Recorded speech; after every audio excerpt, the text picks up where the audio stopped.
The Queen's Chamber, which lays within the Great Pyramid of Khufu, more commonly known as Cheops, has astonished, shocked, and mystified Egyptologists since its mysterious existence was discovered.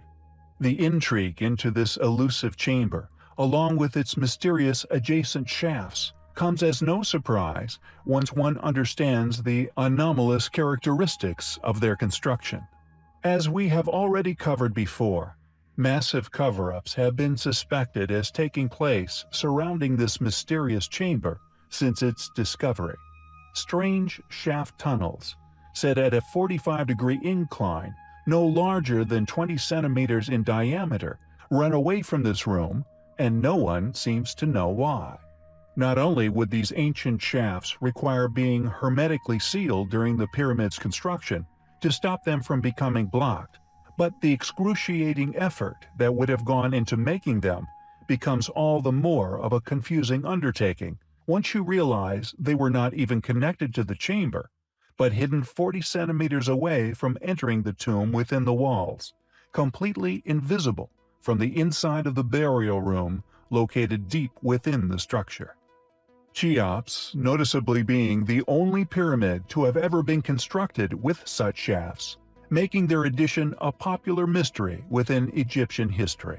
One leads out from the subterranean chamber, two lead out from a termination point some 40 centimeters from the wall of the so-called Queen's Chamber, or now popularly suspected to be that of an alien tomb among ancient alien specialists, and two from the King's Chamber above. Here is where our story becomes interesting. Rudolf Gantenbrink, famous for actually discovering the blocking door within one of the Queen's Chamber shafts, which could lead to an as yet undisclosed tomb, has also made other curious discoveries within the Great Pyramid. Discoveries which could only be explained by modern covert explorations of tunnels that were supposedly to that point unexplored. Gantenbrink's cache being but one example of these mysterious finds, deep within the tunnel systems in the royal chamber, at a 90-degree turn going vertically upwards, a pile of papers, possibly wrapped artifacts, weighed down with a small piece of timber or stone, possibly another artifact, was discovered by Gantenbrink's robot. Also, during initial location attempts to find access tunnels leading to the Queen's Chamber, several blocking stones required removal. After the removal of the seventh block, a modern-era hexagonal steel rods were discovered discarded upon the tunnel's floor. Each section of the hexagonal steel rods measures 2.7 meters in length and was fitted with a round socket which allowed them to be joined to the next section. In one of the lower shafts in 1872, Wayneman Dixon found three more objects which could be considered proof of prior covert exploration of the mysterious northern shafts. A copper grappling hook about 5 centimeters in length, accompanied by a small gray-green stone ball and a broken-off piece of a square wooden slat or rod about 13 centimeters long. The wood would today be the most intriguing of his finds. These artifacts, suspected to be remnants of the grave robber's tools, could have been carbon dated, yet this fragment is the only one of the three to now be missing out of the London Museum's collection. Unfortunately, in his writings, Dixon doesn't say in which of the two lower shafts he actually found the objects, but he mentions them in connection with the northern one. Not only did these obviously highly intelligent people leave evidence of how they must have gotten in, but also traces upon the previous untouched ancient walls of the shafts within Cheops, clearly left by their previous robotic technologies. Other square metal rods have been recovered, along with other artifacts discarded within some tunnel systems deep within the ancient structures, meaning these guys got to the treasures way before we did.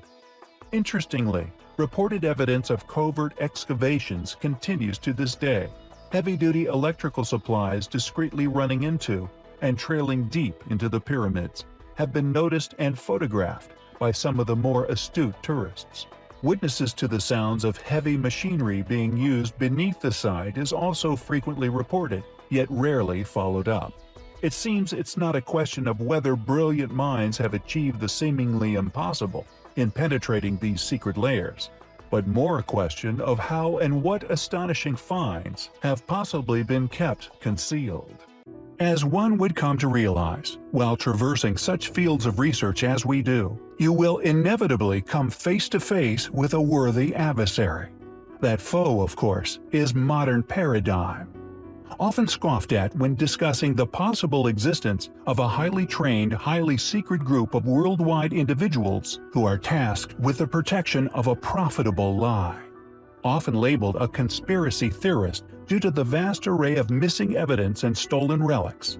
Yet, alas, regardless of this, we feel it is our duty to vindicate all those who have suffered for doing nothing more than tell the truth. Let's start with a familiar friend, the Great Sphinx. In 1993, NBC aired a show titled The Mysteries of the Sphinx. During the show, geological evidence was shown which indicated that the Sphinx was vastly older than Egyptologists currently claim. This evidence has subsequently become popularly known as the water erosion controversy. The self-taught Egyptologist John Anthony West first brought the evidence to the attention of geologist Dr. Robert Schoch. Now, after thoroughly studying the Sphinx firsthand, numerous geologists share West's conclusions, and many have announced their findings to the world. Dr. Zawi Hawass, along with the Egyptian antiquities, have launched a barrage of public criticism at this new evidence. Renowned Egyptologist Dr. Mark Lehner, who is regarded as the world's foremost expert on the Sphinx, also joined this attack, publicly declaring West and Schoch as ignorant and insensitive. The smear campaign was ultimately a success and squashed any further exploration of the theory. This, regardless of the overwhelming evidence supporting their claims. And this intellectual mudslinging is unfortunately quite common. The case of author Michael Cremo could be seen as a well-documented example of this, and it also exposes just how the scientific establishment openly uses pressure tactics on the media and government to stifle historical truths. In Michael's book, Forbidden Archaeology, he examines many artifacts that prove modern man's antiquity far exceeds the age currently accepted by academia. In 1996, when NBC broadcasted a special program called The Mysterious Origins of Man, they covered material from Cremo's book. The reaction from the scientific community could be seen as verging on ridiculous. NBC was deluged with letters from furious scientists and others within certain fields, who all called the producer a fraud and the whole program a hoax, even attempting to force NBC to not rebroadcast the popular program ever again. They went to the tremendous effort of presenting a case to the federal government, requesting that the Federal Communications Commission step in and bar NBC from airing the program again. This was not only an apparent infringement of free speech and a blatant attempt to thwart commerce, but up to that point, it was an unprecedented effort to censor intellectual discourse. Dr. Virginia Steen McIntyre would also feel the cold hands of conspiracy. A geologist working for the U.S. Geological Survey, she was dispatched to an archaeological site in Mexico with the task of dating a group of artifacts. This particular case, again, perfectly illustrates just how far this elusive establishment is willing to go to guard orthodox tenets. McIntyre used state-of-the-art equipment to date the relics, but her results were off the charts. The lead archaeologist expected a date of 25,000 years or less, yet she found dates of 250,000 years or more on multiple occasions. A dating of 25,000 years is conveniently critical to the Bering Strait crossing theory. Once her results were realized, the head archaeologist decided to dispose of Steen McIntyre's results. She has since found it hard to get her papers published, and she has also lost a teaching job at an American university.